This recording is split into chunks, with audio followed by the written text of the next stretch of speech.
This week we have a long overdue. Stop it. Long overdue film. It's been on the list for a long time, and it's finally time to do it. It's a classic. And it's kind of it's a classic, all right. And it's a love letter to the film. Oh, yeah. You know, we get a little oozy over it. Well, I mean, it's one of those that if you love indie film, you know, and especially if you were into film at this point in time, this was a big deal. Yeah, it was. And it still is. I mean, in a lot of ways, which we talk about. And it shaped a huge part of my, growing up, this movie. Yeah. And, it like we talk about, it opened doors into a universe of greatness. We had a lot of fun. Oh, yeah. This is one of those that we've seen so many times. I mean, many times. 50, 60 times at least for me. This was one of my go-tos. Mm-hmm. It's like, fucking day. Walk over, pop in the disc. Everything's going to be all right. Yeah, it is. And then, this movie's in the world. It got less viewing because more from this person, we're added to my collection. So, it's a rotation thing, but yeah. So should we just get rolling into this and let everyone share in the greatness of what is to come? Sure. All right. Let's do it. Here we go.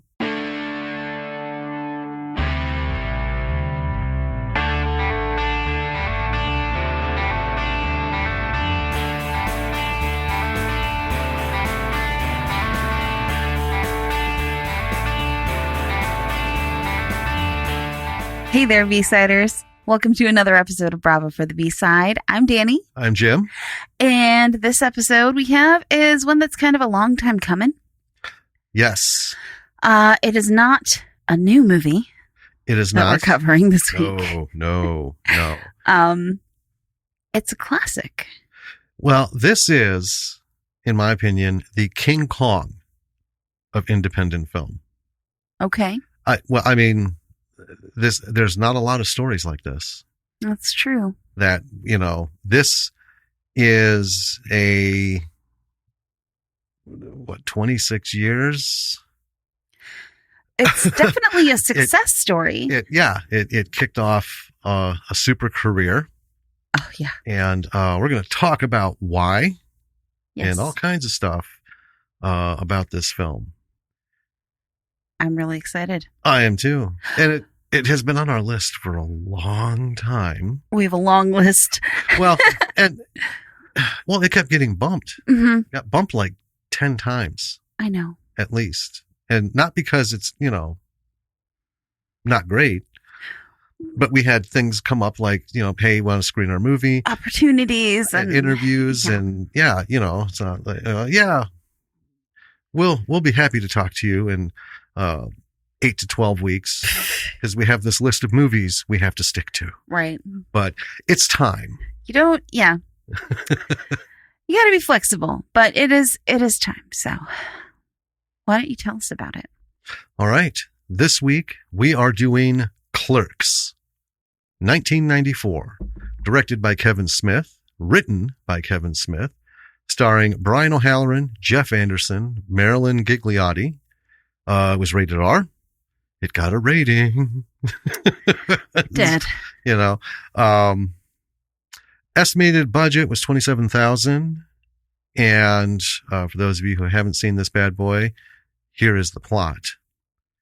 It's a day in the lives of two convenience store clerks named Dante and Randall as they annoy customers, discuss movies, and play hockey on the store roof.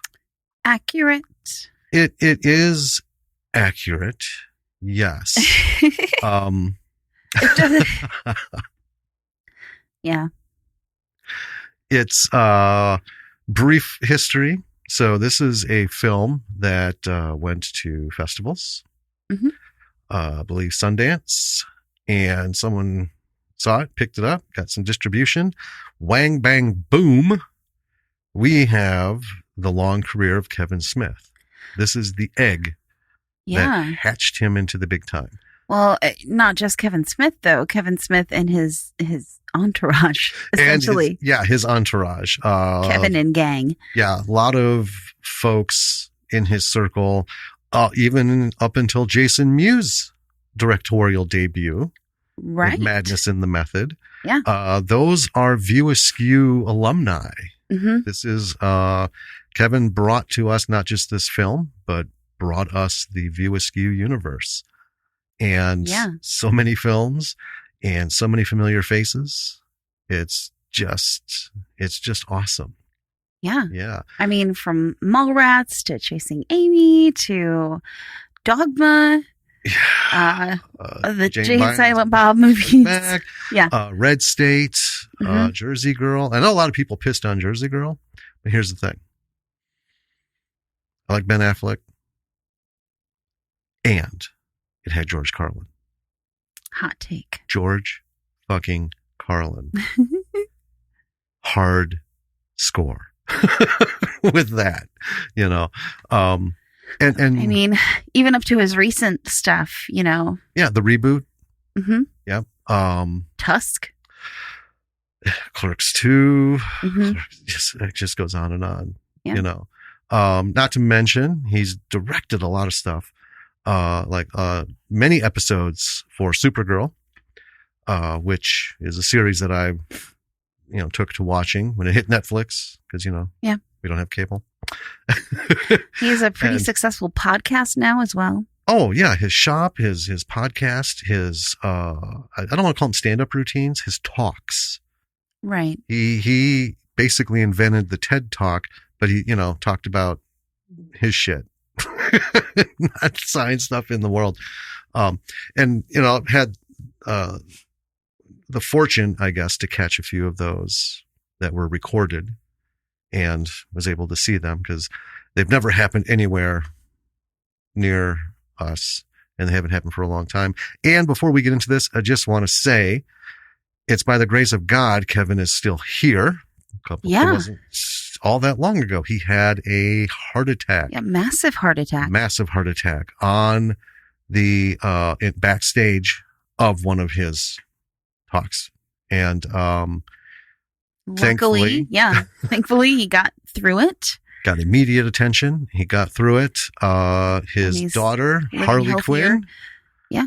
As he said, has been absolutely instrumental on getting him on a I'm not going to go yet lifestyle. Yeah. So he's, become a vegetarian, a lot healthier eating because he's like a third of the size. I know. It's like when that happened, because Kevin was always a big boy. Right. And we're glad he's still here and all the more reason to, let's talk about this egg that he hatched for us. Yes. All right. Should we just jump into it? Let's jump into this movie and so then we can talk more about it. Yeah. So jumping into this, I again was like, yep, it's about time. And you were like, we need to do this. And the time is now. And this has been on our list long enough. Yeah. And it's definitely earned a spot. Well, after the fail of our lucky run, we have a tendency to go back to known. Yeah. After a bad one, we're like, oh, let's do just something we know is good. Yeah. And I thought, you know what? Let's break the king out of the box. And sure. Here we are. So jumping in right away, there's the original View Askew animation. Yes. That it has changed over the years. Yeah. But it's still very irreverent. And I won't go describe it. No, folks, you got to see it. Yeah. Yep, you've got to see it if you haven't. It'll offend you wildly or make you giggle. which it made me giggle. Yeah. So then we have a guy spilling out of a closet, and we know that this is Dante, even though he's not properly introduced at this point in time. Right. His dog is looking on. The phone's ringing. He answers the phone like upside down in his closet, laying on the floor, big piles of clothes everywhere. He doesn't, it's work. He doesn't want to go into work. It's to cover for someone. And he's like, all right, fine. He makes the person swear to be there by 12. His room is disgusting. Yeah. It's a disaster. And I kind of took the line, and I know you took a different line, but I kind of took the line of like, a lot of people have seen this movie. So I didn't know that I needed to spell out every beat of what goes on. Right. But I roughly noted highlights and just kind of wrote out some thoughts. So he goes about his morning routine, which is just it's extremely upscale, isn't it? Yes. Yeah. Complete with eating cereal out of the lid of a cookie jar that's shaped like, what is it shaped like? Like a clown or something. Yeah. Anyway, he goes to the convenience store over the credits. Mm-hmm. And he does all the things for opening the store. It's this whole thing. He missed the paper delivery, or the papers didn't get delivered, so he goes to a paper dispenser, puts in a quarter, takes the whole stack out. And the one in the window. And the one in the window. The door. Yep. And then gets his quarter back Yes. from the machine. Super classy. I just love all the things that he does, because I worked at a gas station for a while. Right. I think a lot of us have at some point. They're easy jobs to get. Well, back then they were easy jobs to get. And, and this. It's not a hard job. No. And this is like with the room and stuff. I didn't note it, but neither one of us did. But, this is like a 22-year-old, right? Right.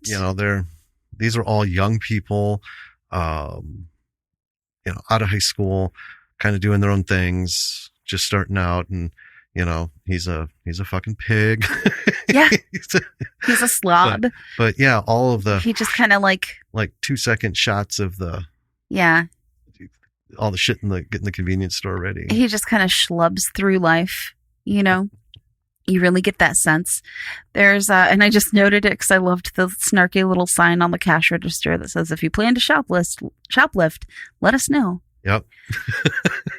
And yeah, there's a lot of just really little things that are in there. Right.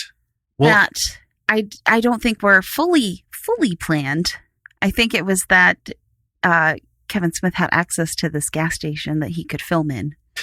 Well, yeah, because and a lot of it was just there. Well, I believe he worked there. Yeah. This is his neighborhood stuff. And that's the thing. This is a little convenience store owned by someone. Right. And by saying that this is like this is their business. It's not a chain. You worked at a chain. Right. I worked at a chain. But, having traveled the country so often, there are so many of these little convenience stores that are unfortunately going away. Yeah. Because, you run this store and then someone like Chevron, fuck, they haven't done anything in forever. So, like BP comes in and says, right. Hey, we want to dig a huge ass hole in the front of your store, put in some gas tanks, install some pumps, and then, take over your building. And here's a huge check. A lot of these people, it's almost hand to mouth. Right. There's not a lot of profit in these stores these days. So yeah, they're going to be like, fuck, I'm done. Yeah. I don't have to go steal newspapers. I don't have to schedule kids to, run my business, and I'm just done. Yeah. There are still, in small towns around the Midwest at the very least, there are still a couple of like straggler ones that are holding on just because they've been there forever. Yeah. But by and large, it's all just chains now. Right. Some of them did go franchise instead of an outright buyout. Yeah. So they're still running it Mhm. under that name. But yeah, I always love rolling up to, something you look at and you're like, oh my God, in like 1962, they were serving shit over the counter in this place and they're still here today. Yeah. The guy who owns it now might have actually been a customer here. Potentially. All right. Or so, a clerk. yep. One of the things that I loved was this is being an old place. They have the window shutters, the storefront shutters, kind of The like metal. what you see in New York. So as he's getting all this shit done, he goes out and the window shutters won't open. So, Dante's no fool, goes to his trunk, pulls out a tarp, makes a sign, says, I assure you we are open. With shoe polish. Shoe polish. Which is something we don't comment. No. But through the whole thing. It's a running gag. Yeah. I was like, what the fuck smells like shoe polish? So now we got a guy at the counter and he's paying for his coffee. Young guy comes in to buy some smokes and the coffee drinking guy turns out to be an anti-smoker gum salesman. We don't know he's a gum salesman yet. Right. Spoiler. Shows him a dried lung, a tracheotomy ring, and some nasty pictures that he, carries around with him while convincing the dude to buy some gum. He suggests a certain brand. And Dante suggests that, coffee guy go outside to drink his beverage. And before he goes, another guy gets in to buy smokes, and then coffee guy starts his shit all over again. Yeah. And Dante's just like, oh, for fuck's sake.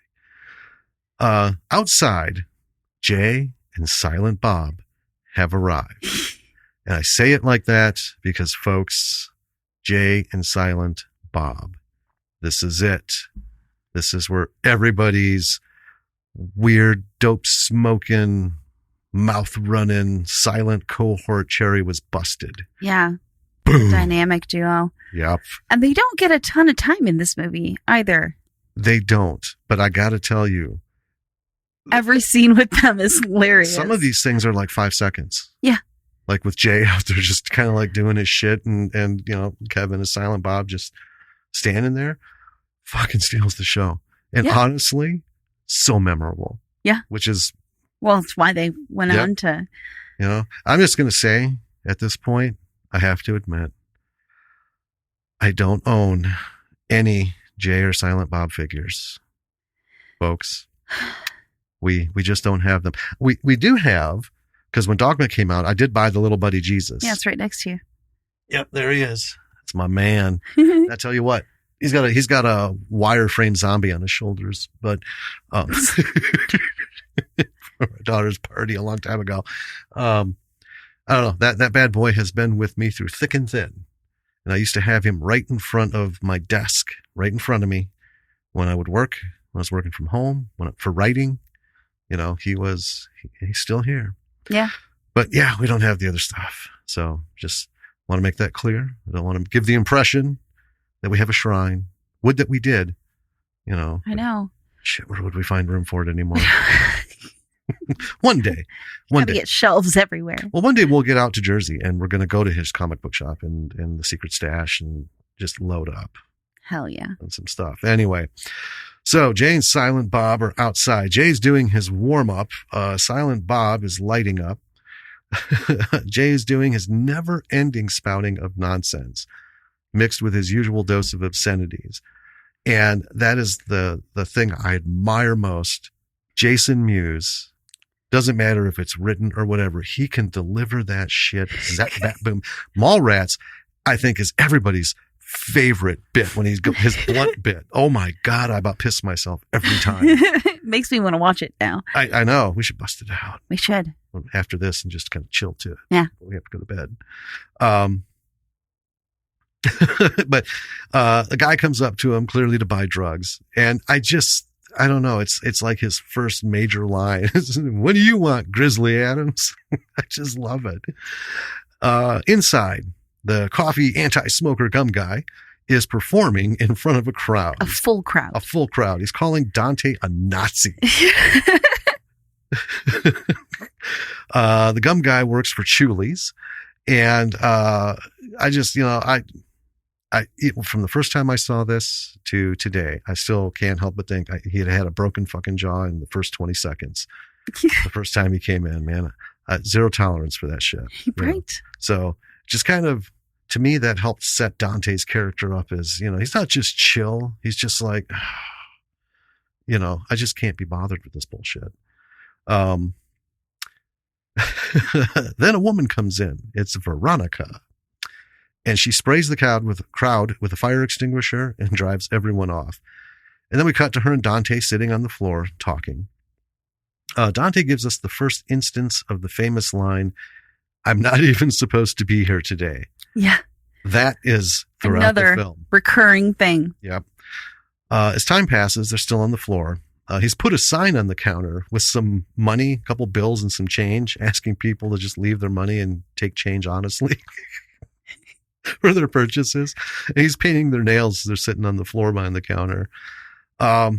We get a bit of Dante's infinite wisdom here during a conversation on what it means to make a man come or a woman come. And he says, "Man, when a woman makes a man come, it's a standard accomplishment.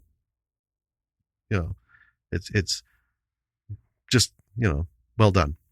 But to make a woman come is a talent." Then I'm not going to get into it. Then they get into how many people they slept with. Dante counts it up and he says 12. She says 3 and then 4, including him. And then she calls him a pig, and they get this little argument, 12 people. Yeah. Yeah.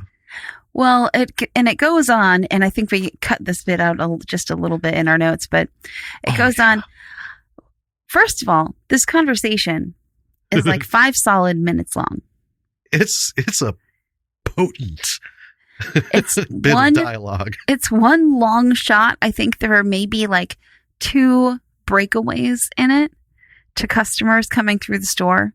Mm-hmm. But it's one long shot, this whole conversation. And, these people weren't like professional actors, they're not, right.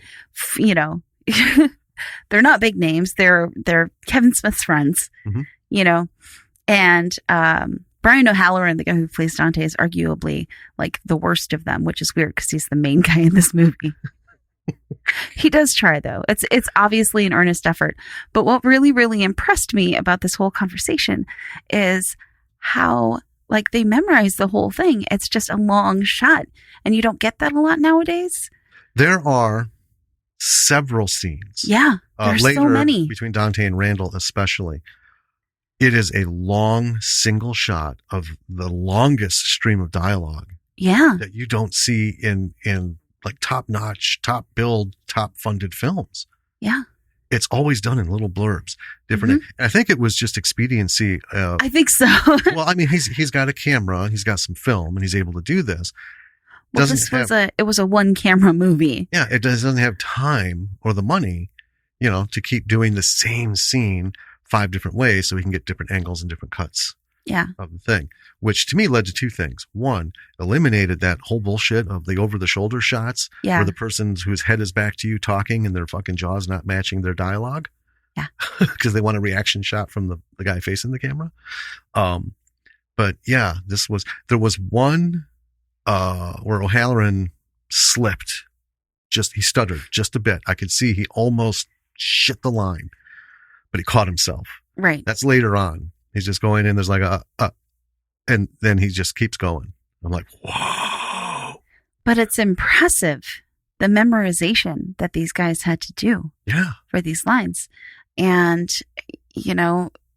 actors nowadays do have to do memorization of lines, but they can almost like memorize 3 to 5 lines of dialogue and then kind of like shunt that aside for the next 3 to 5 lines. Right.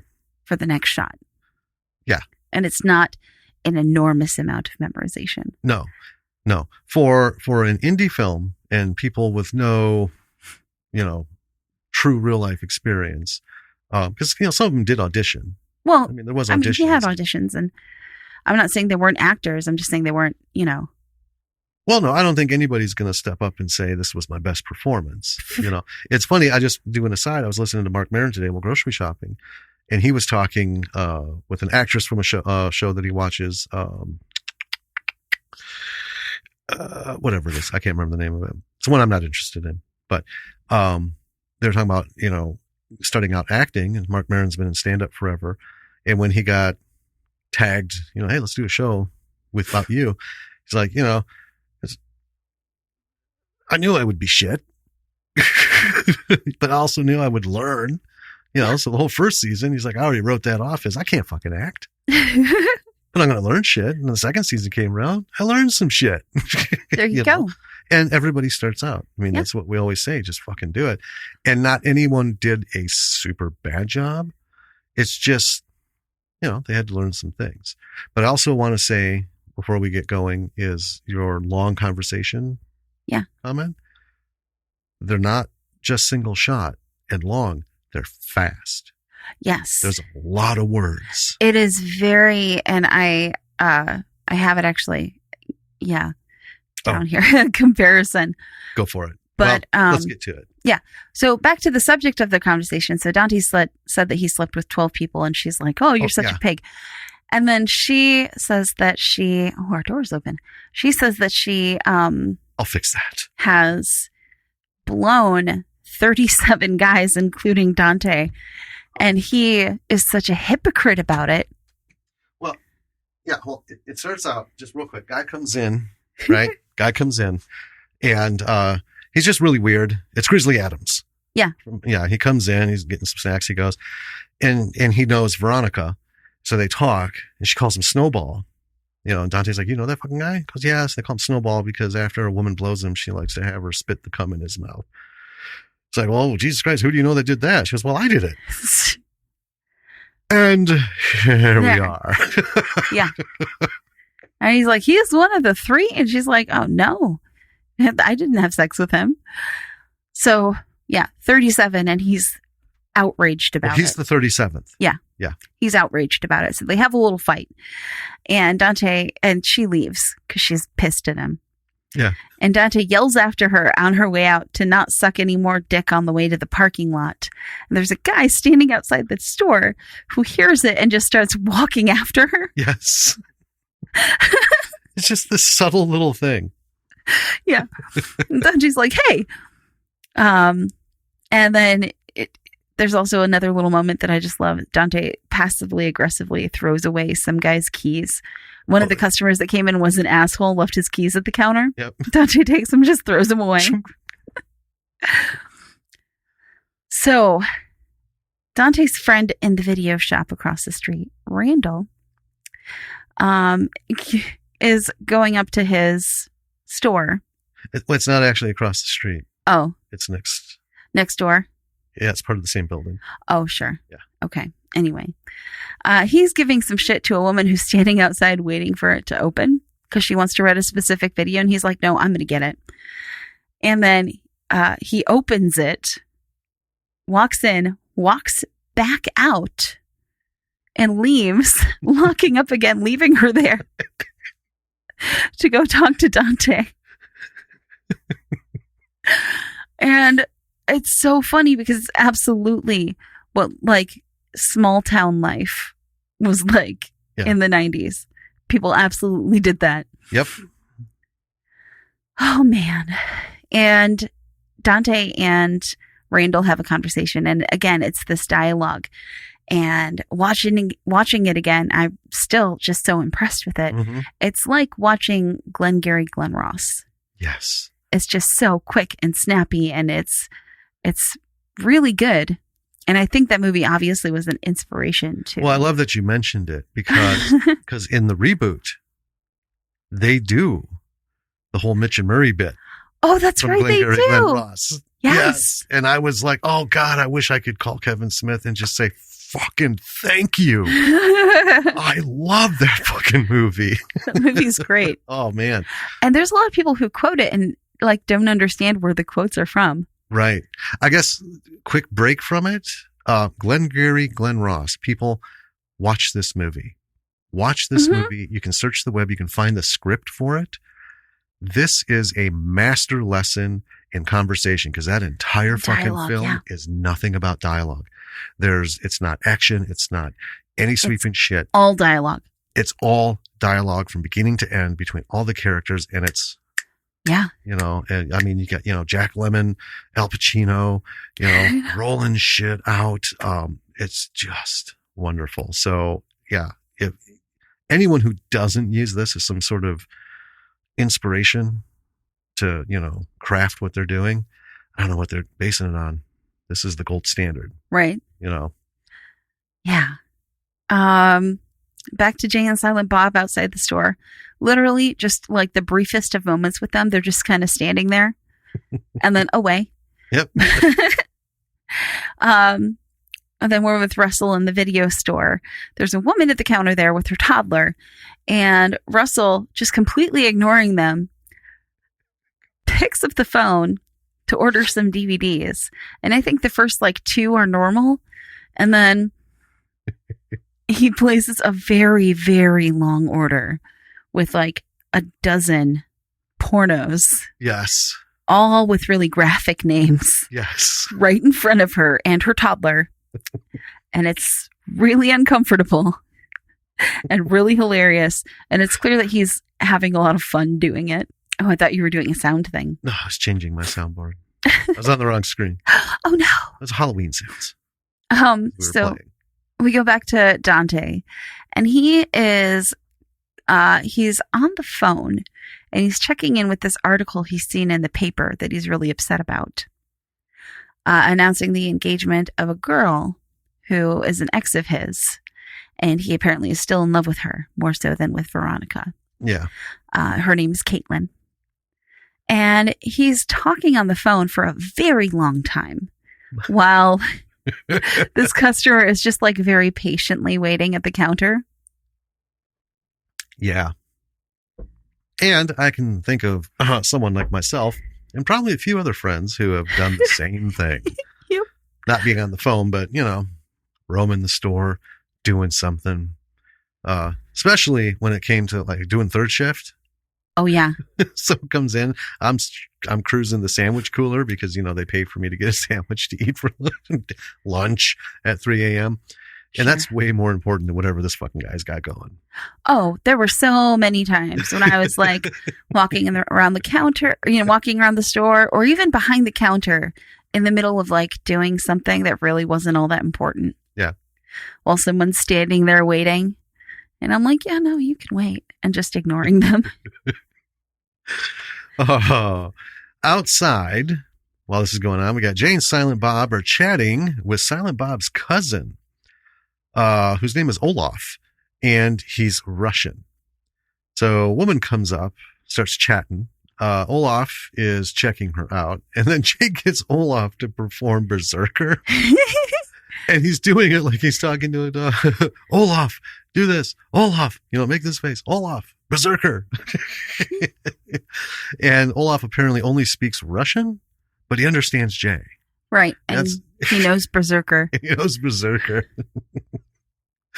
So Randall's bored. We're back to him. So he leaves the video store. The amount of time he spends in that store during this entire movie it's like 5 minutes total. I mean, it's not even like a Hulu commercial break worth of time.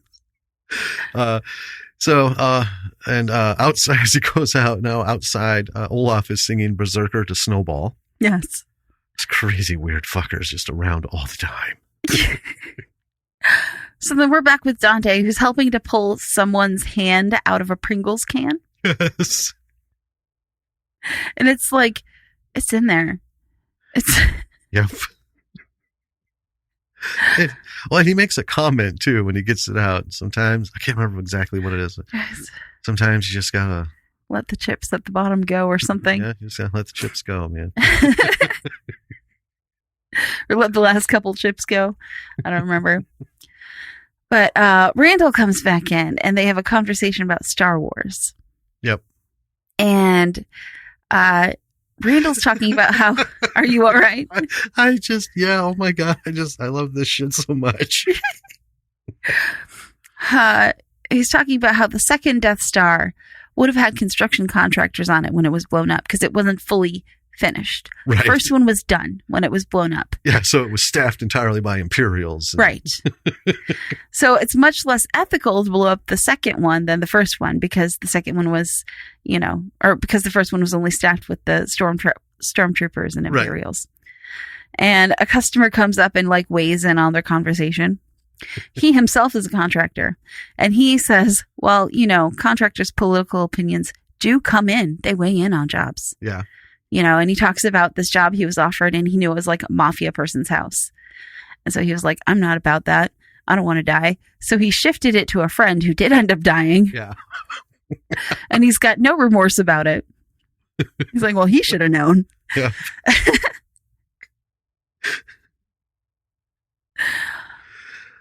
Meanwhile, Jay comes in while they're having this conversation and like steals a bunch of snacks. He's shoving donuts into his mouth and stuff.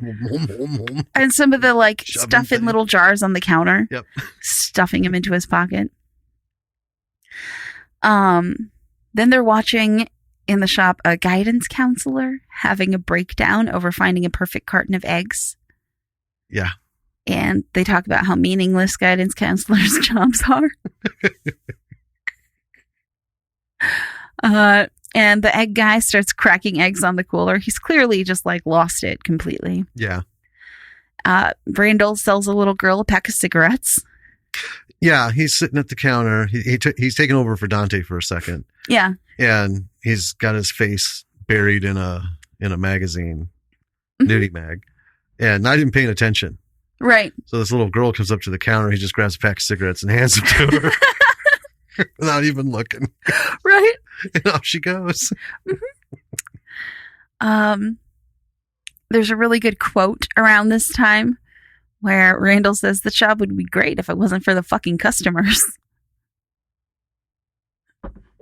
Sentiments we've all had. Yeah.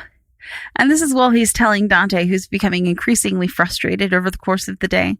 I think there's another, I'm not even supposed to be here, thrown in this conversation. Yeah. And he's telling Dante that he needs to vent or go off on customers once in a while. Like he does. And they talk about how dumb their customers are. And I mean, in a sense, if you've ever worked in a customer service role, yeah, you get dumb questions all the time. People will do anything to avoid having to find information or stuff on their own. Right. It's just outrageous. Yeah, and they're just quick shots of different customers asking stupid questions. Right. Yeah. Like, how much is this banana? And there's a sign right behind her that says bananas, 10 cents. Then Veronica comes back in and she and Dante make up. She's brought him lasagna. And I did notice that there's a Weekly World News on the paper racks there, which makes me kind of nostalgic for the days I used to collect those. Oh, I fucking love those ridiculous, weird, stupid rags. Yeah, I know. Bat Boy and all the gang. There's a couple still hanging on, but it's not the same as back in the day. It's not Weekly World News. They got absorbed by National something or other. National Enquirer? I think so. Yeah, who knows? And it's not as weird anymore. Well, when you squish a turd into a turd, you just get a bigger turd. The names become irrelevant. I know. There's no more Bat Boy stories or like fattest person in the world. Not front page. Right. Right? They do occasionally bury like one or two in there, but it's just not the same. Well, if you were like, I remember if you were like just somehow not able to like find out the date or, get access to a calendar or something, you could always figure out roughly every 5 weeks, Bat Boy showed up on a cover. Right. So if you saw Bat Boy, you could be like, oh, it's been like 5 weeks since the last one. So, okay, so this is about this time of the it's year. A development in the Bat Boy story. Or, like aliens' involvement in the royal family and stuff like that. Yeah. Oh, I loved those so much. They were so stupid.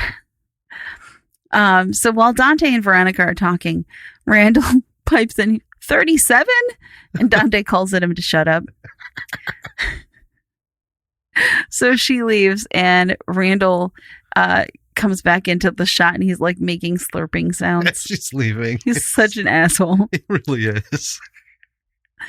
So later we have Dante on the payphone, finding out apparently his boss fucking ran off to Vermont Right, for the weekend. for the weekend, or he'll be back Tuesday. Yeah. It's fucking Tuesday. You know, he's got a game he's got to play at 2, and this isn't what he had signed up for. So he's pissed. Randall slides into the frame and they're chatting again. And I just want to say, at this point, I was watching it. I hope they never upgrade this to 4K or beyond. I know they did it. They cleaned it up a little bit for HD for, you know, the video releases, and then for digital. Yeah. I hope they stop there, because I've got to say, you know, we watched this digitally. We bought it digitally, but we own the Clerks DVD. Yes. And there's just something about, you've got to leave that fuzzy, I only have so much money for film, you know, quality. Well, it's a really organic look. It is. And it's so much a part of this film, you know. Right. I don't know how I would feel if somebody went in and just like razor crisp edged everything. Yeah. You know, it's a time capsule, you know, especially for like Kevin to see the evolution, right? Anyway, so in order to not miss their street hockey game, Dante has decided to play hockey on the roof of the store. There's more conversation when a fellow hockey player comes in. It's fast and it's funny. It's banging on the beats.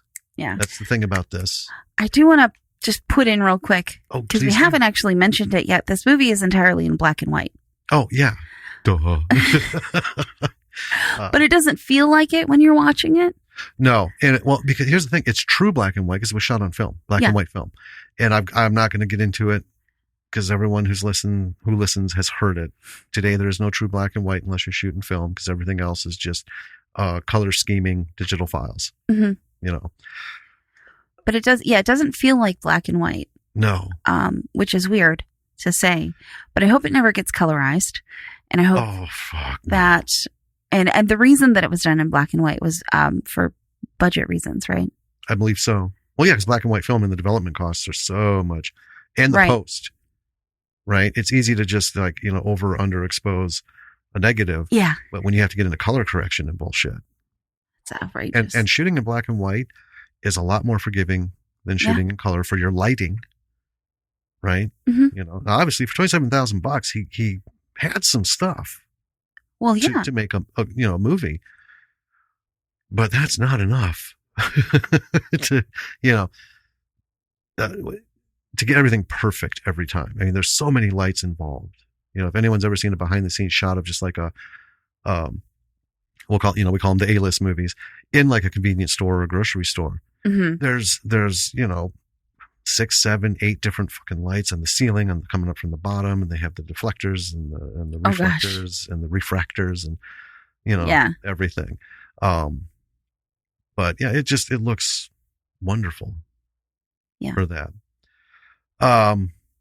So then after all this bang, bang, bang, bang conversation, we see a sign in the store that it's temporarily closed.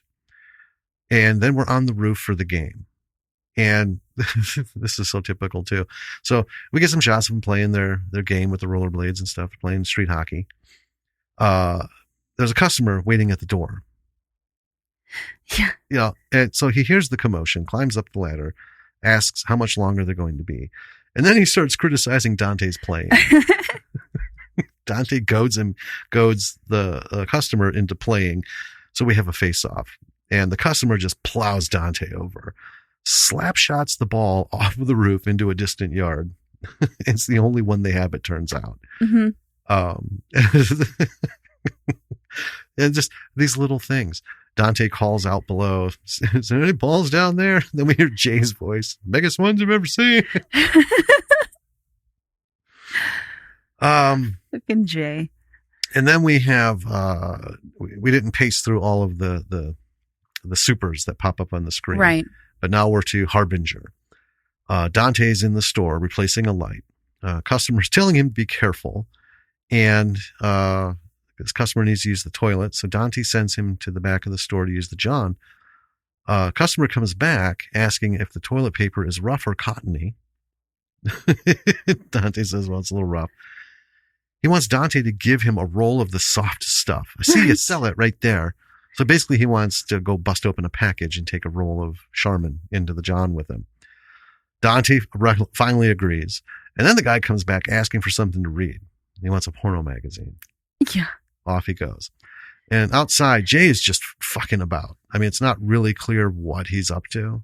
He's just dicking around. And, Silent Bob's just taking it in. Yeah. Back into the store. Randall comes in. There's shots of Snowball eating a sandwich, staring at Silent Bob outside. It's just so weird. And Randall and Dante inside are chatting. And then we go back to Snowball, who's just staring him down. Boom, boom, boom. And it goes like that. Randall is trying to get Dante to go to a funeral for someone they kind of knew. And Dante says he can't close the store. And then we get some banter where Randall is saying, well, you played hockey and stuff. So we cut to Dante and Randall in a car. They're driving to the wake. As they talk, the camera swings back and forth between them as they speak. So we have two people in the front seat. Usually they do this with like a full wide shot. Right. Or they'll either have two cameras in the back seat, one angled, at the driver, one angled. They'll be cross-angled. Yeah. Or they'll shoot it with the driver and then reshoot, do the scene again, shooting the passenger. Nope. Pan. Right. Pan. Back and forth. Yep. Very careful not to catch any mirrors. Mm-hmm. Right? Oh. Yeah. Clever choices. Then they pull up to the funeral home. Yeah. And it was that shooting in the car where it's panning back and forth to each of them. And it's quick too, because their dialogue is so quick. Yes. So it's like boom, boom, boom. And it's a little disorienting almost. Yeah. Because they're actually driving. Yeah. I mean, the car's moving. Yeah. And then you have in the periphery things moving in different directions depending on where the camera's pointing. Yeah. It's crazy. But that shot is so intimate, right? It's like, it's just very with them. And it's a single shot. And it's again, that long string of dialogue. Yes.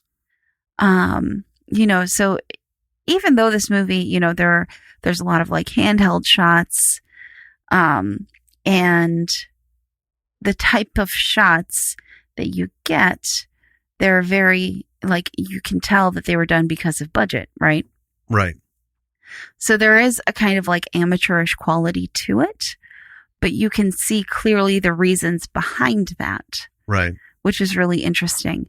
And there is a vision that's really only held back by budget. Mm-hmm. So yeah, they go into the funeral home and they're kicked out after it says 5 minutes later. Yeah. And they're getting kicked out. They're being chased out. Yeah. And they go back to the shop. Jay accosts them while they're unlocking the door. It just goes in, starts doing some weird shit. Yeah. Just starts yelling at them. So inside they're talking some more while customers are coming in.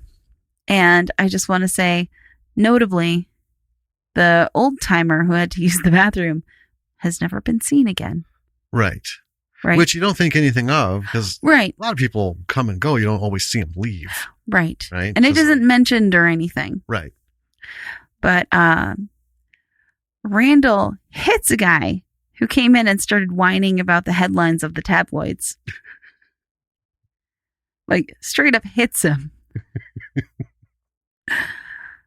So then a jock guy comes in and starts emasculating Dante. Yep. Making fun of his squishy body. And then a girl comes in and joins the conversation. And because it's a small town, they all know each other vaguely from high school. Yeah. Oh, you were in so-and-so's. Oh, you dated so-and-so. And then a suit comes in and asks Dante some questions. And one of the questions is, were you working here at about 4? And this is a little bit of a continuity error because the funeral they went to was supposed to have been at 4. Yeah. And they left, leaving the store unattended between 3:30 and whenever they got back from being kicked out of the funeral. Yeah. So they were not, in fact, at the store at 4. Well, and the sale took place before the hockey game. Yes. Which was at 2. Yeah. So, and they specifically noted the time when they were on the way to the funeral, because they were like, it doesn't matter that the store is unattended. No one goes to the store at 4 on a Saturday. And then it shows a quick shot of tons of people at the door trying to get in. Yeah, while they're gone. But anyway, the guy's asking this because he's fining Dante for selling cigarettes to a 4-year-old girl. Yeah. Which Randall actually did. Yeah. $500 fine. Yeah. And then Caitlin, the girl from the engagement announcement. Yes. Comes in and she's talking to Dante for a little while, and she's not thrilled about her engagement announcement. No. No. She's not into it. Yeah. She's not into the engagement in general. And then outside, quick shot, Jay's dancing while Silent Bob stands there. Yeah. And then back inside, Dante's now yelling at Caitlin for not telling him about her boyfriend or engagement. She says she isn't getting married. There's a bit of a story about a ring. Long and short is she said no, but her mother saw the ring on her finger. Right? So she took the ring, put it on her finger, told the guy no. Has been wearing it. So her mom sees it and then and then made the announcement. Right. Right. In the paper. Says she's giving the ring back, but she doesn't want to get married. And she doesn't want to be a wife first. She wants to have a career and stuff. And apparently this guy, if she married him, she wouldn't have to work ever. Right. They continue to argue. And then boom, Dante ends up telling her that they should date again. And this makes him out to be a bit of a dick, honestly. I'm not sure what Caitlin has that would make him throw Veronica to the side. Right. Because with the interactions that we've had with Caitlin, right, and then what we've seen of Veronica, and I'm not going to get into their argument things and stuff, but whatever. I was just, again, the first time I saw it, I'm like, oh man, what is it about her, right, that has you pining for her when you're with this clearly she's devoted better woman? She tries to talk Dante into bettering himself and going to school and getting out of his... Yeah, and he takes it as, you're nagging me, you're bitching at me, and right, all this and that. And she's like, get out of this fucking store. Yeah. Go back to school, man.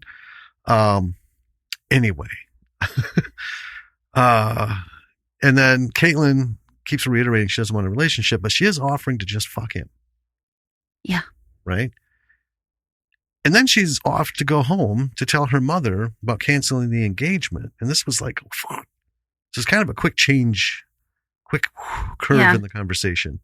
And then we're back to Jay and Bob, Silent Bob, jamming out in front of the stores. Yep.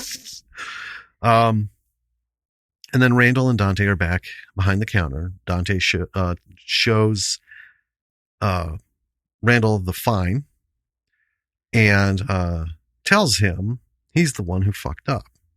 And Randall wants to know why Dante isn't yelling at him.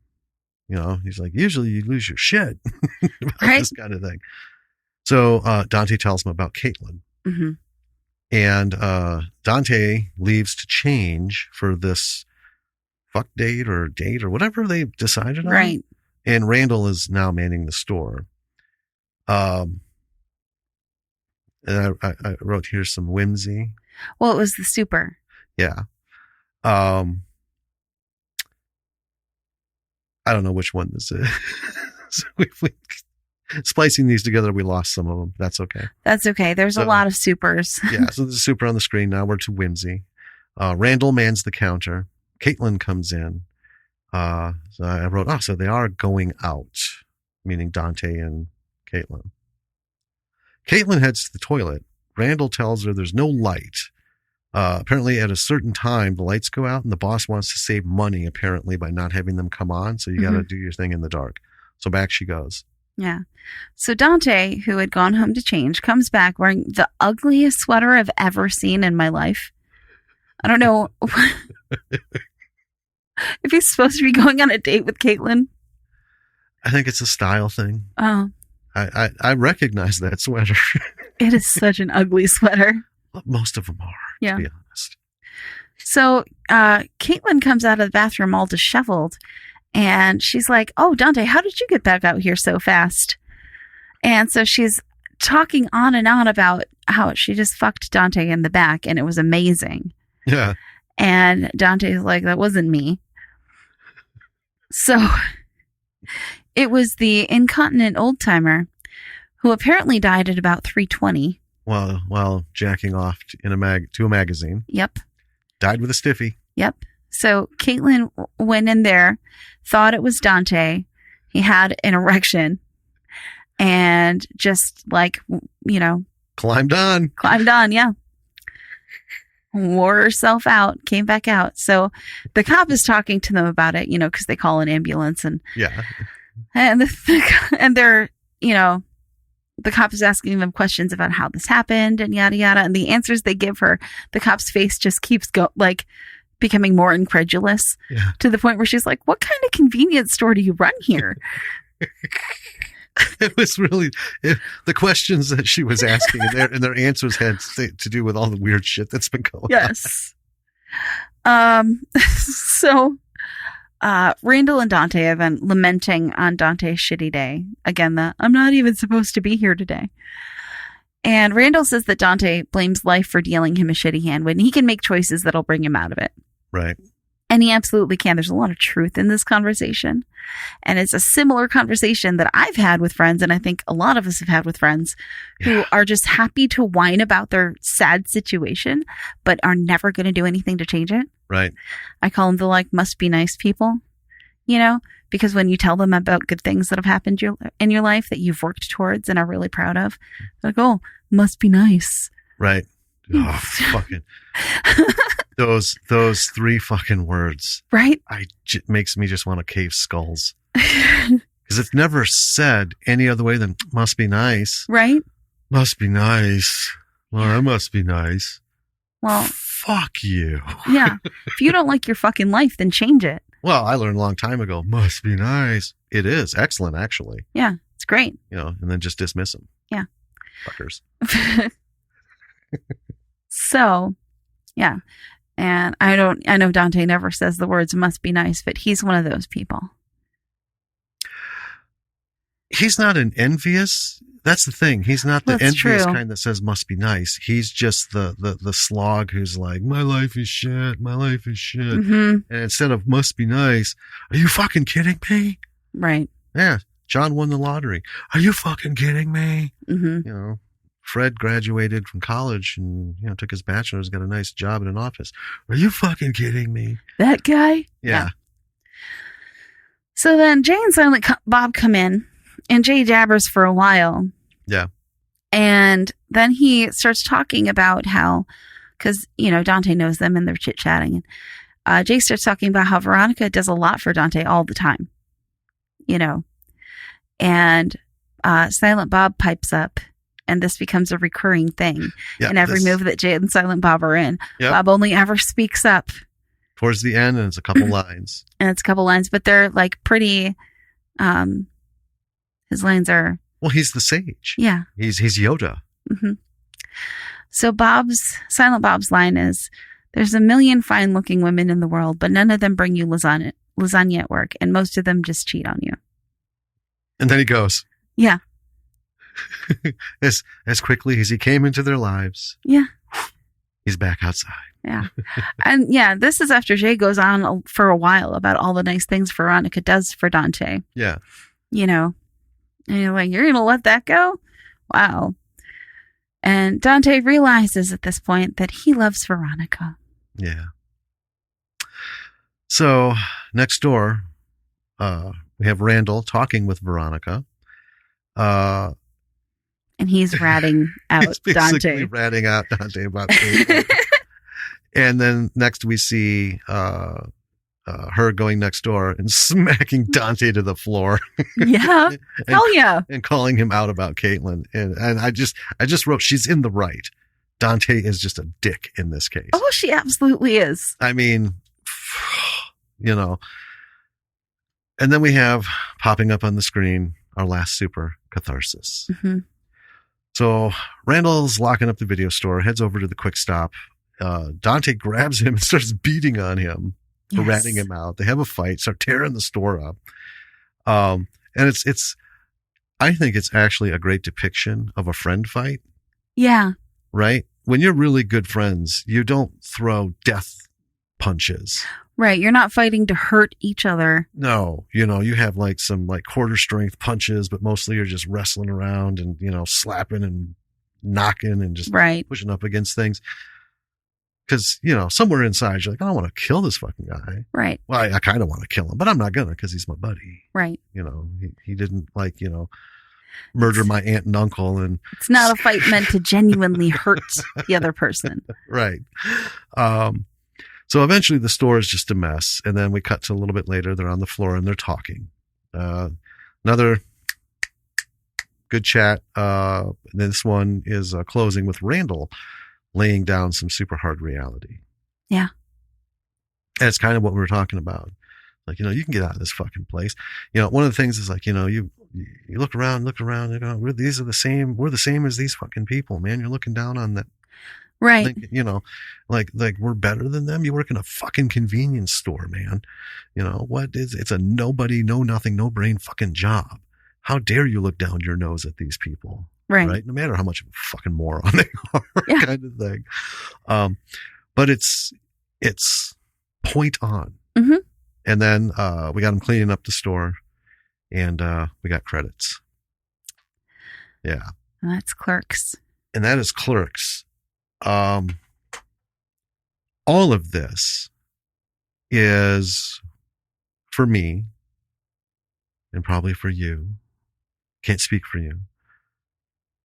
This movie, it made me a huge fan of Kevin Smith because all this shit that happened, he put on paper.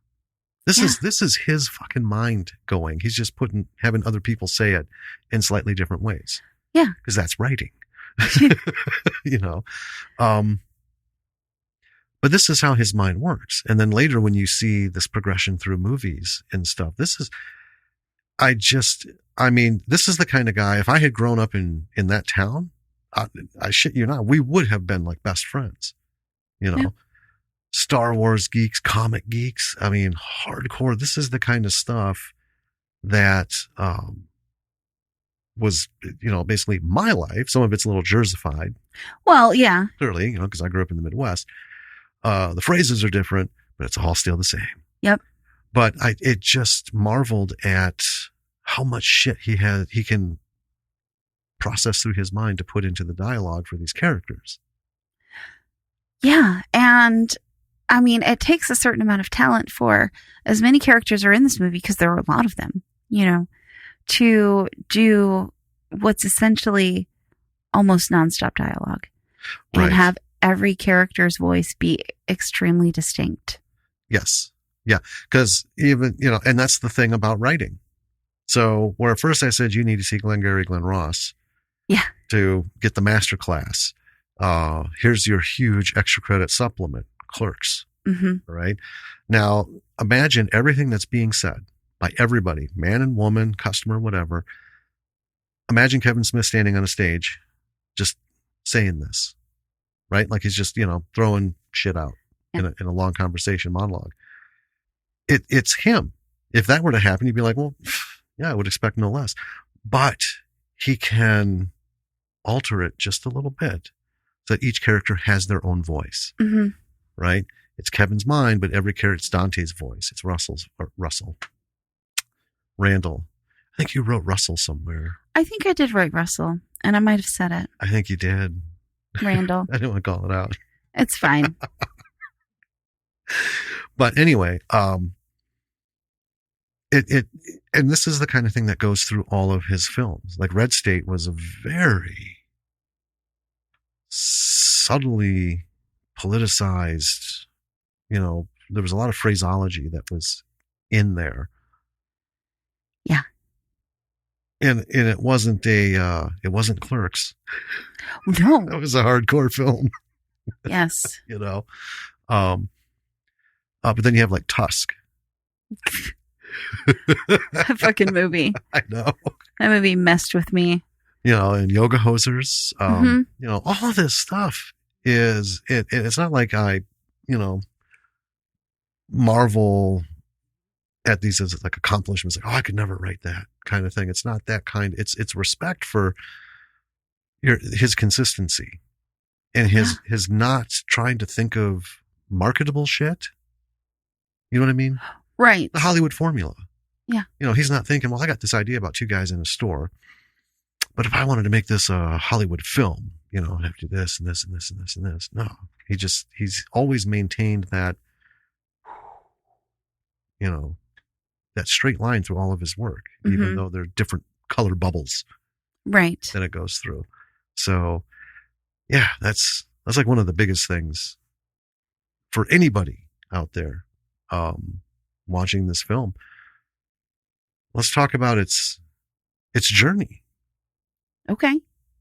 We had used this as an example. I don't know how many episodes ago we were talking about film festivals and the nature of how things have changed, Right. how they've been commercialized. And it was said that today, if Kevin did this today, so we got like 20-something-year-old Kevin, and he's like, hey, you know what? I'm going to make this film. I'm going to do this. Would not make it into Sundance. Not today. Right. Right.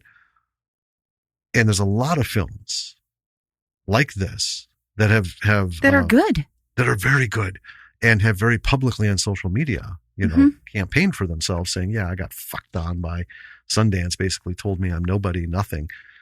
And the next echelon of festivals, you know, kind of follow Sundance's lead, and they shit on a lot of stuff. And you have to get down, and I hate like ranking them in tiers, you know, but there are the low on the pole festivals who will take a lot of stuff, which is good. Well, mostly local and, you know, right. But, regional. And a lot of foreign festivals are happy to get, to them, foreign films. Sure. All right. But it's there's still a possibility it could have made one of those low totem ones. And then, you know, these other festivals like, hey, this did really good there. Let's bring that in because it's a known film now. Yeah. Right. It's not out. Nobody's distributing it. But if we accept them here, we're going to get more people. Right. Right. To come see it. And then the next group would be like, hey, these two guys have done this. Right. And so on. I still don't think it would have made it to Sundance. Well, But I think it would have. Yeah. Sundance and South by Southwest now, in order to get really any like rank or place in them, you need to have a big financial backing, or you need to have a big name attached. Right. One of those two criteria needs to be met. Right. And there are some folks who, and today, maybe he could have made it into Sundance if he had gone with a known big time actor. Because Right. today, more than back then, there's a large group of A-list actors who have happily shown up for fucking like rate. Yeah. For Right. independent films that they read the script and were like, yeah, Yeah. You I know, wanna do contacts this. were made and somehow they got a hold of an agent and were able to break through that wall. And then they're like, oh, I'd fucking love to do this. Mhm. You know, and they're not asking 1.2 million right. for their screen appearance. You know, they get their SAG rates and some of them don't even do that. Shh. Well, Yeah. I mean, you know, it wasn't an independent film, you know, I'm putting air quotes here, but like for the second Deadpool movie. Yeah. Brad Pitt famously Yeah. showed up for a cup of coffee. Yeah. It's like, Ryan Reynolds, what's it going to cost me for 30 seconds of your time? I always like a good cup of coffee. Right. Yeah. You know, and I think that's cool. Yeah. I think that's cool. I love it when actors and everybody, there's been some films where directors have come in to assist, and, you know, high level producers and line people, you know, the sound and stuff have given their time, because as we've talked about, independent film is where the shit really happens. Yeah. Because the Hollywood formula will be the Hollywood formula, and you can't burst that bubble and expect to jump in at the top. So you know, we have visionaries and everything, doing their shit and they get a helping hand, I think it's fucking excellent. That people in the industry are like, we can't stifle creativity because they don't have a $25 million check. Right. Yeah. I think that, another lesson that can be learned from this movie is just as far as like style of shots. Because they're very like personal. They're very interesting, the angles and style of shots in this movie. And I think, a lot of them, like for example, in the car scene where it's panning back and forth between Randall and Dante, we're driven by, well, I can't do it this way. I can't do it this way. Definitely can't do it this way. Fuck it. I'm just going to do it this way. Why can't that work? Right? Well, that's kind of the There's no reason that isn't okay. Right. That's the heart of independent film. Yeah. Is you do what you can. Yeah. That's all that you can do. And don't ever feel bad about, just doing what you can or doing what you have to get that shot. No. Embrace it. Yeah. It's like so many things we have mentioned before. Whether it's you can't get the shots, you can't have the number of cameras, you have lighting issues and stuff. You know what? Just embrace it and just fucking call it your own. Make it work. Yeah.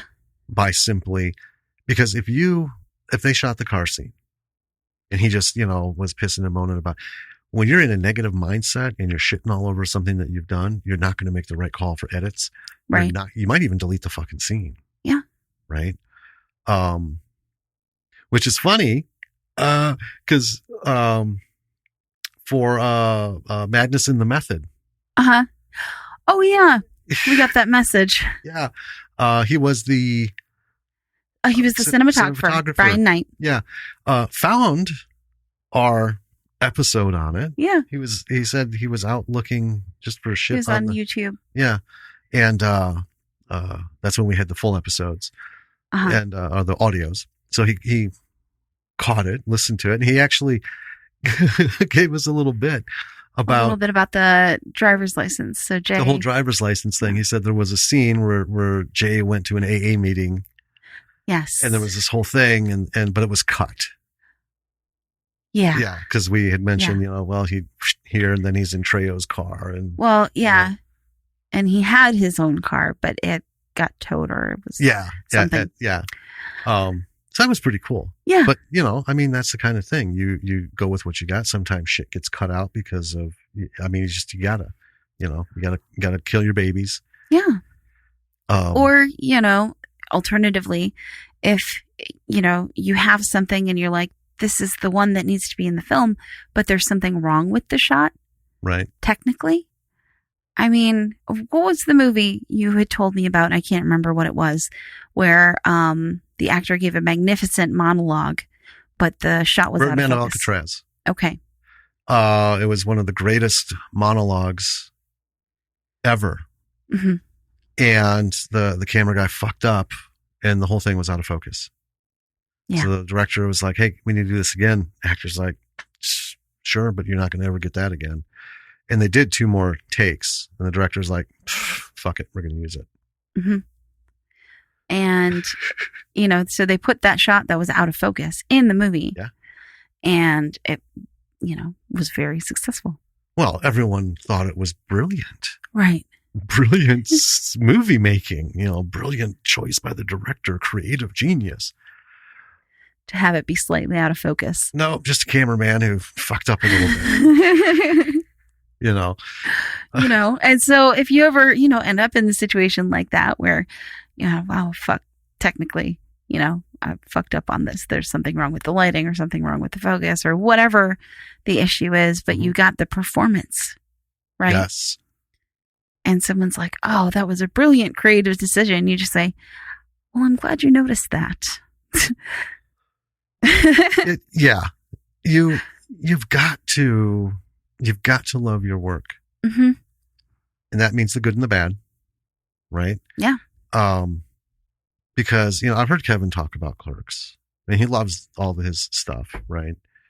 Well, yeah, he's proud of his work. Well, and should be. But I also know if we sat him down with us and talked to him, he'd be the first to say, well, that's not my, fucking opus. that is not what's going to, go on my monument is what I'm remembered for, because he's grown. He's had a whole nice, sweet, long career and a lot of opportunities, and he's grown, and you can see that because, yeah, if you watch Clerks and then you watch, I think the newest one is Jay and Silent Bob Reboot. Yes. The massive growth over the years between those two movies. Right. And it's just, yeah, you do what you can do. Right. Mm-hmm. And we say, people's opinions will vary. We've seen a lot of earnest efforts. We've talked about a few. The last week was right. It's like, well, they did their thing. Not everyone's going to like it, and that's fine. Don't let, if you make something and everybody universally pans it. I mean, there's a point where, maybe it is a shit film. Maybe your script is shit. Maybe your writing is that bad that people are just railing on you, because that's the reality. It's like the old George Carlin thing. Tomorrow, somewhere in the world, by process of elimination, they have an appointment with the worst fucking doctor on the planet. Right. Right. I mean, that's just the way it goes. But you turn that around and you're like, okay, well, my next one's not going to suck. My next one's not going to be shit, because I'm going to take this seriously. I'm not going to whimper and whine and piss and moan. I'm going to take my notes and my feedback, and I'm going to go, all right, so I got this new story. What fucking fell short?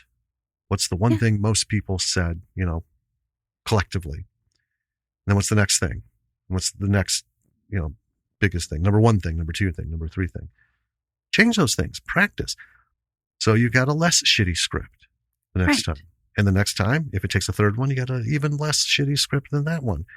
And eventually, if you take this seriously and you can learn from it and not get all wound up in it, you will have a marketable script. Yes. Right?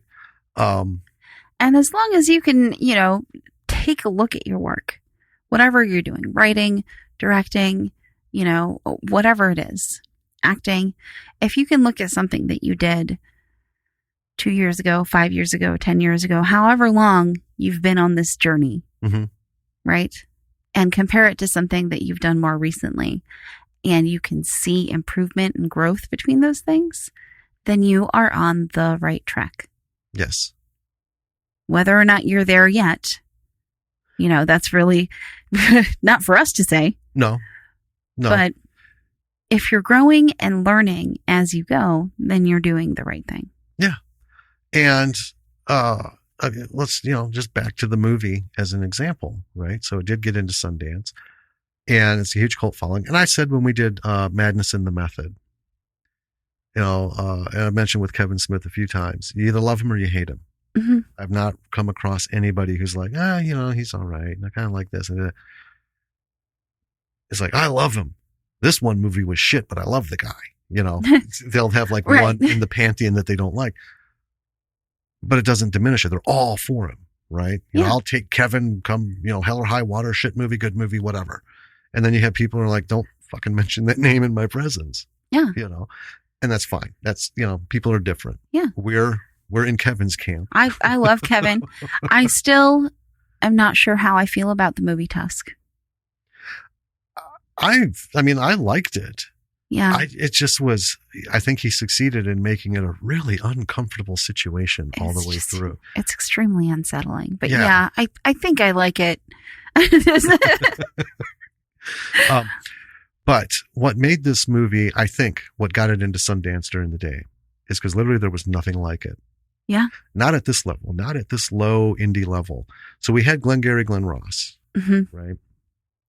Which was major motion picture, star-studded, and this dialogue thing. Now, a lot of indie films, especially back then, were looking for that edge, right? This is a movie.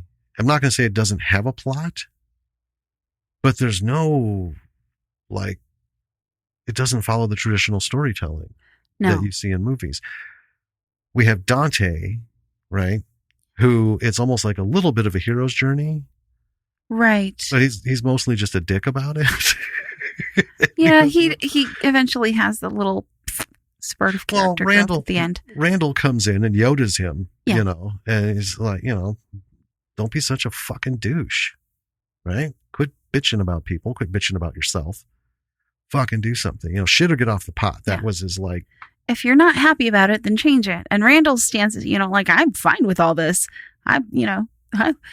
Yeah, he said, well, I'm the kind, you know, I like all this. I do all, you know, I don't mind doing all this, you know, but you, clearly this isn't for you. Right. And you can fucking do something about it. I don't want to do anything about it. You know, for me.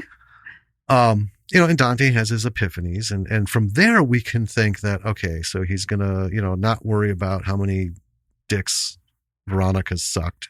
Right. He's gonna get past that. And he'll probably do something. He'll probably go back to school. Take her advice. Let her support him relationship wise. Mm-hmm. You know, and be that crutch and be that cheer squad and actually, you know, move beyond all this horse shit. Yeah. Assuming she'll still have him.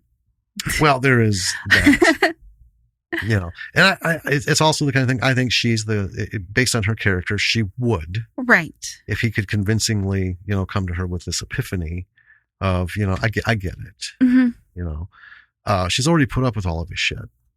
Yeah. You know, except for this whole Caitlin bit, you know, they would have started the engines again and, you know, started back down the road, a little slow maybe, but you know, but anyway, there's no like roller coaster on this. The beats are not ticked off in that indie sense where you've got to have strong emotion or you've got to have action. You've got to have, you know, Dark Night of the Soul to like, you know, soul ripping mm-hmm. levels. This is what I would put in my pantheon of slice of life. Yeah. And that's why I love it, because I love those fucking movies, you know? Yeah, it is. It's a day in the life. It almost, with the supers that we don't mention a lot, right? Right. But the supers all kind of like describe what's going to happen in the next series of scenes. Right. It's almost like structured like a poem. Yeah. You know? And poems don't follow that 3-act formula. No. Right. And so that's how I feel like this movie is structured. Yeah, I would agree with that. It is fluid. Mm-hmm. I mean, it does go. Really, the only breaks we get are when the supers come on the screen. Yeah. For those like 3 seconds of just black screen with white letters. Mm-hmm. And then, you know, we're back in, you know, this is life. Right. This is what's going on. Yeah. And we get little tiny breaks from that, even with the tiny bits of Jay and Silent Bob. Yeah. And I'd always take those as asides. Right. And that's like why I love Local Hero. Meanwhile. Yeah. Local Hero has a lot of that. It's, you know, all these villagers are mm-hmm. doing their thing. Right. And we get little bits of them. There's a whole lot of other stuff. There's shit going on in the background and, you know, what's being said by this shot and how the director did this. But, I think that would, if I had been a Sundance judge back then, Clerks would have definitely caught my eye because nobody has done anything like this. Right. And it's black and white. Yeah. And I would have marveled at the fucking dialogue. Like, you know, oh, these guys are not like, you know, super breakout, you know, bringing tears to my eyes performances. But Jesus Christ, that's pretty good. It is. And it's impressive. And there's a lot of ingenuity. And it's not slop dialogue. No. It's not fill. Right? Everyone is saying shit to the point. And when they're bantering back and forth, it doesn't take long for it to come full circle. Right. You know, when Randall starts bitching about something, bam. All right, there's the point he's making. Mm-hmm. You know, and I love it. So, you know, that's like we said, that probably wouldn't work today to get into that festival. But as writers, folks, you're a screenwriter, do what Kevin did. Just write your fucking script. Yeah. Because here's the best thing: you don't need festivals anymore. Let's just be honest. right? They're more looking for lucrative distribution deals for, millions of dollars, hopefully to get money Right. to pay back the investors who gave a couple $1 million for this giant production or whatever it was. The lower festivals, people still have fun going to, well, not anymore. It's all being done virtual. Yeah. But, that was where movie geeks, creatives, art lovers could gather and see these one-offs and these, fuck the Hollywood formula thing. This is my story. This is how I'm going to tell it. We're buying tickets to Fantasia to see Fried Berry because I'm not waiting until January. Fair enough. It's a foreign festival, so we don't have to get on a fucking plane and try and get there and get tickets and hang out. Yeah. Because everything that's going on, it's all virtual, so we get to pay and then have it streamed for the festival. You can take your film, you can put it on YouTube. Mm-hmm. Okay, look at David Keith, Attack of the Herbals. Fuck it, I'm just going to put it up. Right. It's for free. No one has to subscribe, or pay to view. There you go. And it's not the biggest money making formula doing that. But if you're going to make more movies, well, guess what? Attack of the Herbals, right? Mm-hmm. We got Redwood Massacre 2 coming out in a couple months. Wow. We were lucky enough to see it, and I can't wait for it to come out so we can talk about it. Yeah. On the show. But that's how you get where you're going, right? If he hadn't done Attack of the Herbals, he hadn't put it out and hadn't tried to get it to as many people as possible, nobody would have bothered giving him money for the next one. Right. Right. And then the next one and then the next one and so on. So, there's that whole thing of, don't take what we say about if you made Clerks today, or if you have a movie like Clerks, it's not going to hit, Sundance. Get that shit out of your mind. Festivals like that should be the last thing on your mind. You should be looking at just getting people to see it somehow, to appreciate your work, to show people, look what I fucking did. Right. And then go from there. Maybe you'll get attention and you can get into, some of these festivals and then work your way up the ladder. Maybe Amazon or Hulu or Netflix. Well, not so much Netflix. They're kind of like thumbing their nose. They've apparently made like 600 fucking productions a month over the last year and a half, and they're like funneling them out. I think they're going to their like C list and D list. Like, we shot this shit and I don't want this. Now this is fucking terrible. But now they're like down in like the third level of the basement with, flashlights and dusters. All right, here's one. Let's put this one up. Right. Because we need content, man. But Amazon's pretty good about, there's a lot of shit showing. Yeah. Hilton Ariel Ruiz has a web series now on Amazon. Awesome. 3-part, 666 Okay. is the name of it. It's the date, like June 6th, 1966, 6666. Amazon does pretty good about getting a hold of this stuff and getting it up there. So, there's a goal. Right. Right. You don't make tons of money, but it's out there. Yeah. Space Trucker Bruce is out there, and people, as we've been talking about, and we found Space Trucker Bruce, and we found it, and we never would have. No, we wouldn't. We're not festival people because we just don't have time. We don't travel anywhere. Right. And now with everything going on. But, Anton is still plugging away, Yeah. trying to wrap up Post on, Girl Yeti and a spaceship. Yeah. But everyone who's reached out to, Space Trucker Bruce has come back to us. I fucking love it. Yeah. As awesome. Everyone who we've talked to about that movie is like, that movie's awesome. And it is. Well, it really is. I can't wait to see this next one. Oh, I know. It's still going to be a while. And, between then and now, Anton's learned a lot about Blender and Post and all that stuff. I've seen his posts about it. Man, yeah. It's impressive shit. It really is. I wish I had that kind of time. I know. And I think I can see part of it is, his son is much older now. In college now. Yeah. Than when he was doing Space Trucker Bruce, because he did it in his bedroom and Right. his and stuff. You got to find time. That's another thing. Okay. As an independent filmmaker, the biggest thing you're going to struggle with is time. Yeah. Money is not the number one issue. No, because you can, like what Kevin did for Clerks. He sold his, a lot of his extensive comic book collection. He maxed out, like tons of credit cards.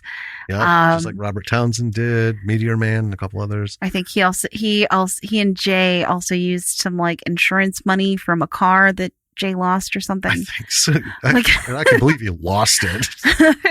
I don't know where my car is, man. I think it was like a disaster or something. Yeah. But I mean, he scrambled and I think he used some of his like saved up college tuition money. It was a Hail Mary. Yeah. He scrambled and scraped up everything he could. But here's the thing. Without all that and without the money, I think he could have, for almost free, shot the same film. Not as technically great as this one was with the money that he had. I mean, clearly. Yeah. Right? I mean, money buys you better shit. Better shit gives you better production if you know what you're doing. Right. But I think he would have still been able to go. Yeah. So, but he explored all of his avenues, dumped everything he could. Everything he had. Yeah, into it. So it was truly a passion project, absolutely a love letter to his ambition. Yeah. For himself. You can shoot a lot of shit for free. I mean, that's the thing. Yeah. As a filmmaker, we've talked about it. People are doing it. We see it, We're doing it. Yeah.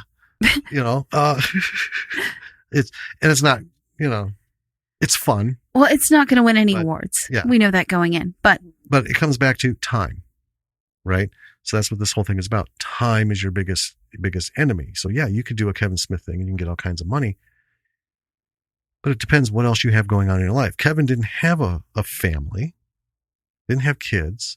Anton right now doesn't have to be dad at home, the daily life kind of thing, right? He can pour time into learning Blender, working in Blender, setting up all those old secondhand computers to make his render fun. Gosh, I want to send that man a computer. We have so many here.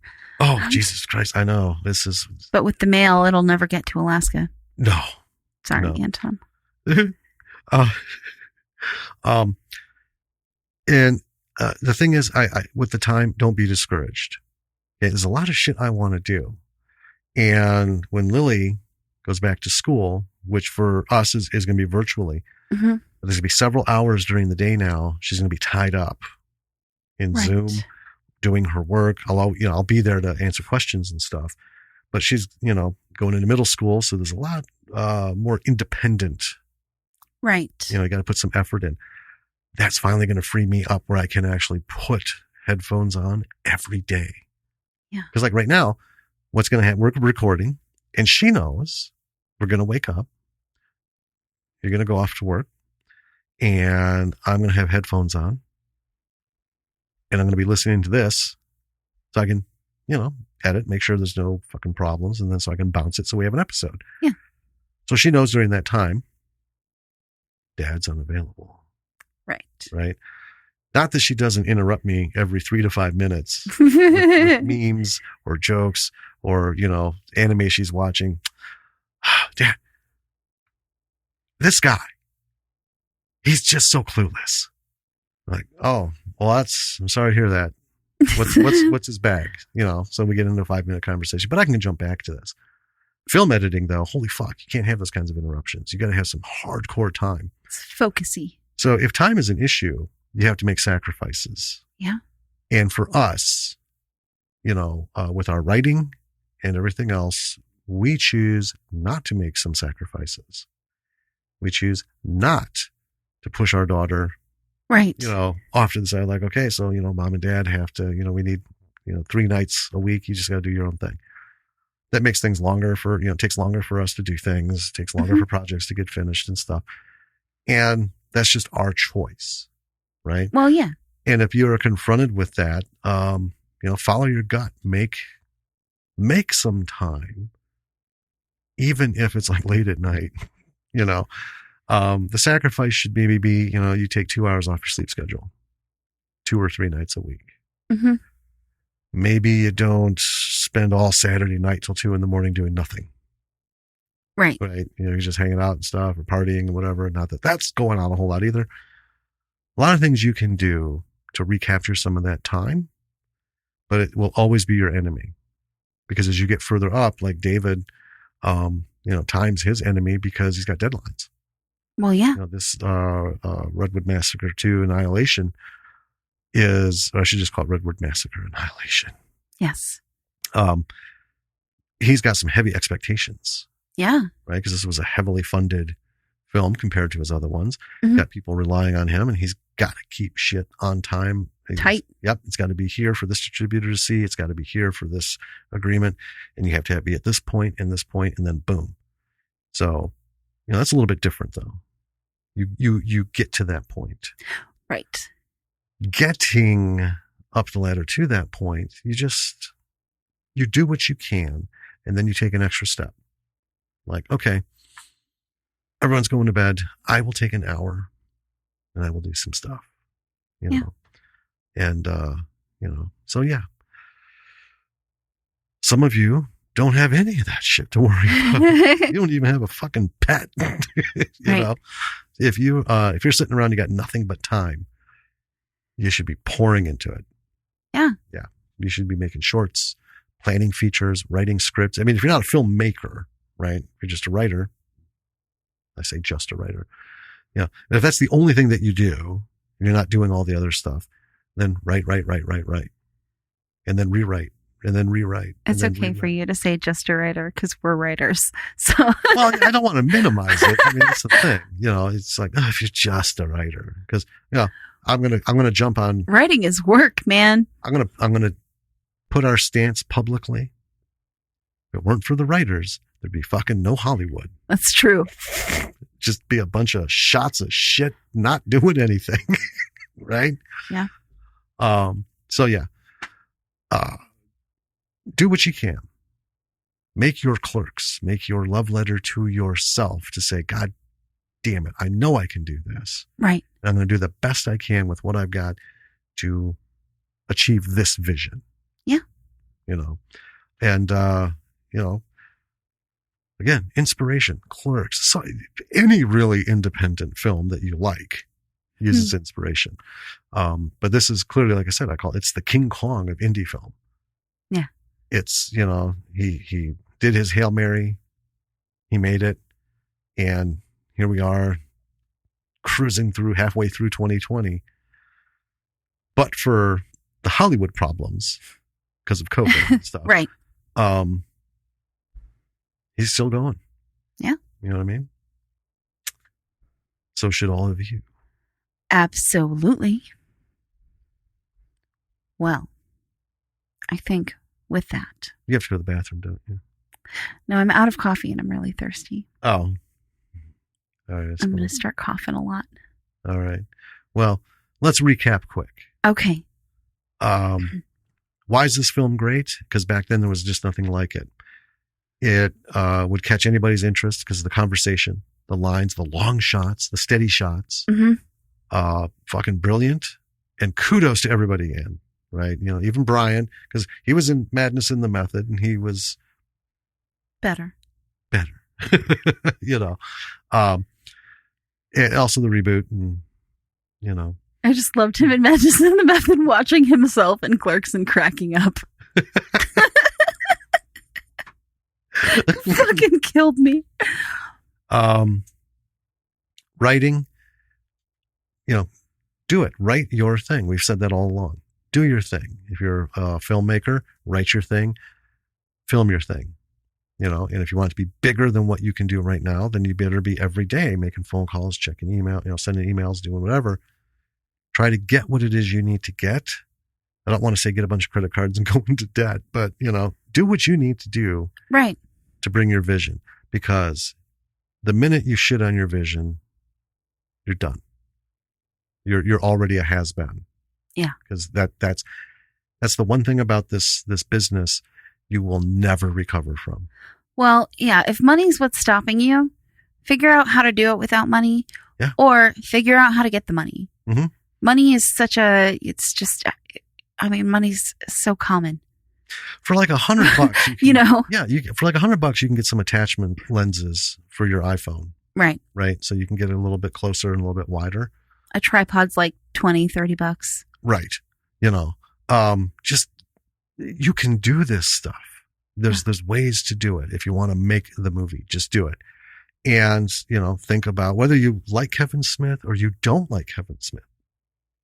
The inarguable truth is Kevin Smith, again, Hail Married, made Clerks, and got a lifelong career.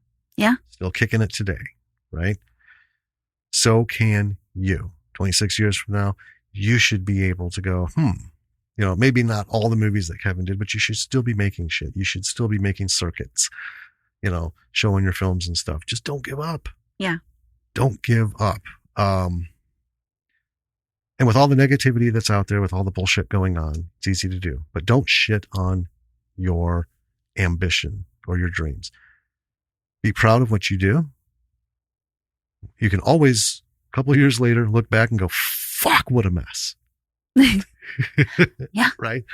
But yeah, just do it, folks. You can do it. Yes. You can do it. The obstacles are not as big as you think. And if you've listened to us long enough, you should fucking know that by now. So. Check out our website. Sorry. Are you going to do it?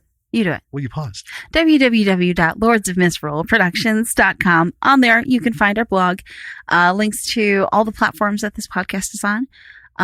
Also, actual episodes of this podcast are on the website. All of our episodes. All of them. Information about other projects that we're doing and the production company in general. Mm-hmm. And check us out on Twitter, Facebook, Instagram. Mm-hmm. Give us a follow. Give us a like. Got some old stuff on YouTube. Mm-hmm. Not putting stuff up there anymore. Not an episode. We're not doing our episodes on there anymore. But yeah, we'll be putting some stuff up there. Eventually, this short that we're doing. Yeah. Will make its way. It will. Yeah. If you like this podcast and you want to support us, you can find us on Patreon. The link is on our webpage. Yes. So just go to lordsofmisrule.productions.com and click Become a Patron. Yep. And everything is there. Take you right to it. Boom.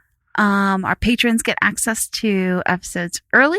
Mm-hmm. They also get other cool stuff. Go check it out. Yeah. Give us a rate and review. Yes, on the platforms, whatever you listen to. Please give us a rating. Even better would be a review. Ratings are like super important. Yeah.